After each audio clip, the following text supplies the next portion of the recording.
ভালো জাতের গাভী চেনার জন্য এটা পিথাগোরাসের সূত্র জানতে হয় না, এটা খুব সহজ সাপটা একটা বিষয়।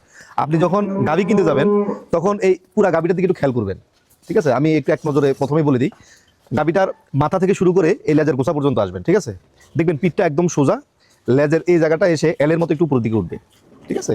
পিঠটা থাকবে সোজা, গলায় কোনো কম্বল থাকবে না, কানগুলো যথেষ্ট পরিমাণ ছোট ছোট থাকবে এবং কানের ভিতরে পশম থাকবে, সামনে দুইটা শিং এইভাবে বাঁকানো থাকবে, কপালটা থাকবে প্রশস্ত মানে চড়া কপাল, এবং তুলনামূলক গরুর সাইজ অনুযায়ী মাথাটা একটু ছোট থাকবে। এটা হচ্ছে ভালো গরুর বৈশিষ্ট্য।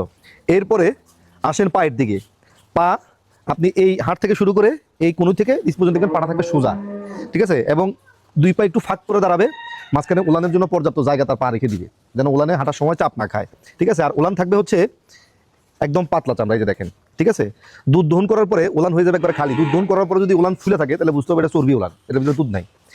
এরপরে দেখবেন এই দুধের শিরা উপশিরাগুলো যথেষ্ট পরিমাণ দৃশ্যমান কিনা, হ্যাঁ?